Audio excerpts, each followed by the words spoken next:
Welcome to Worldly Wellness Wednesdays, the semi-frequent look at wellness headlines around the internet and around the world. Just a few minutes of musings with Stephanie Rostolin. We take a quick tour of the world's view of wellness and what it might mean to the health-focused, wellness-centric pilgrim. Thanks for joining me. I'm really excited about this new journey into mini podcasting. Looking at what the world is saying about health and wellness is a great way to stay in touch with what the world believes about staying healthy and taking care of your body. I'm going to take a few moments to cover briefly what the articles cover and then share some of my thoughts on what the author has to say, as well as how much what they're saying might affect the health community as a whole. So today I am going to start with a pretty simple article.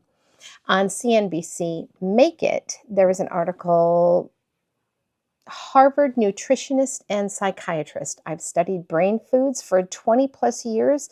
Here are 5 of my favorite breakfasts. And this was published on April 10th, 2024. The author is a contributor for CNBC. Her name is Dr. Uma Nayadu, I believe. She's on Instagram and does her thing. She is also a director of nutritional lifestyle and metabolic psychiatry at Massachusetts General Hospital. One of the things that she talks about is how different foods for breakfast have changed. And I know for myself, I oftentimes continue with intermittent fasting, and she even talks about that. So I am glad that she is staying pretty true to where a lot of people are, but she's also discussing how it is important what you start your eating window with.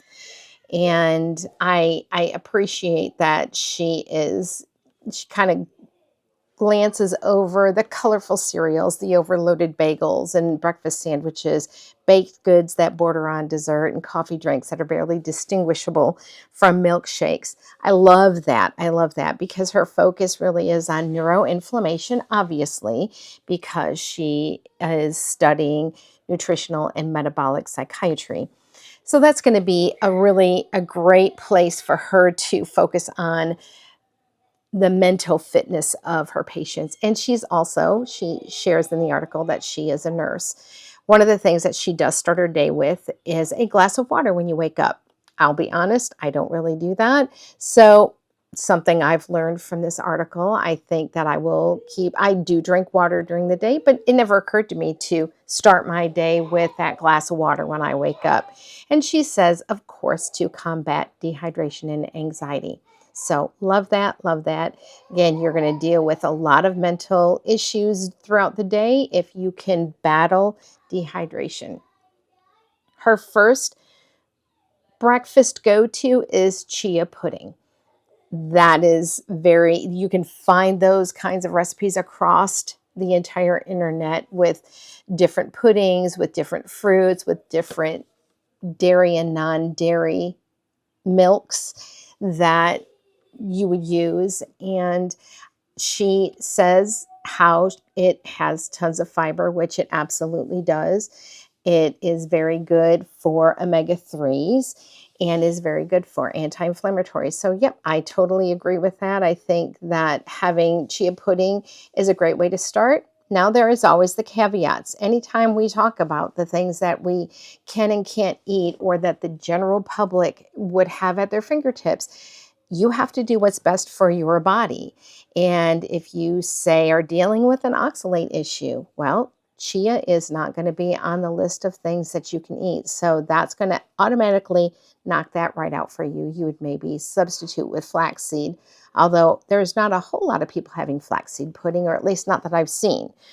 But we could start a trend and we could start working on that. She does talk about sweetening with stevia or honey, adding nuts and berries and cinnamon and sea salt. So adding some really nice other flavors to it to really round out the flavor.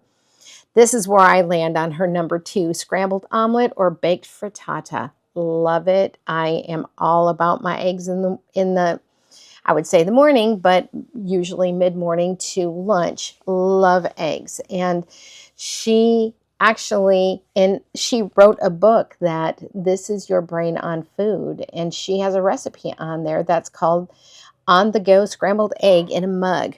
Love that. So super easy. Now, one thing I would have a problem with, she says it takes a couple of minutes in the microwave. Not a microwave user, so I would definitely have to choose a different way of making it. Nice pan on the stove will do the trick for me. So number 3 is tofu scramble. I cannot get on board with the tofu scramble because I'm not a fan of soy. If if I were to tell anybody that soy is great, it really is better if it is soy that is organic. And at the very best, if you're going to use soy, using it fermented, I think personally is going to be a better option. But for myself, I just don't. Although I do know that there are some people who are able to use soy isoflavones, that they use them for menopausal hot flashes and that sort. So I am not going to stand here and tell you, I should say, and tell you that soy is all bad. For some people, it works really well for them.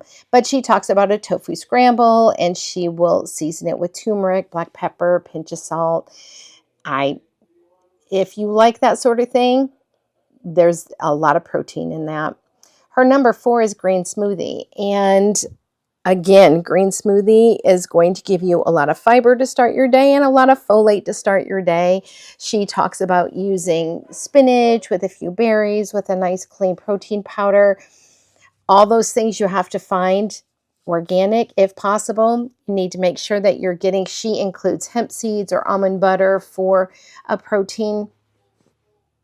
Again, all going to be good things, but if you yourself are having any kinds of issues with any of the vegetables that she would add, then you're probably not going to want to start your day with a green smoothie. Another thing she does point out, which I do appreciate, is that she makes sure that you are paying attention to the amount of fruit you're putting in, or if you're using any fruit juices, if you're having any kind of blood sugar spikes. That is not something that's going to be additional help for you is as you start your day, because you're going to start with those blood sugar spikes and then end up with a sugar crash and fatigue later on.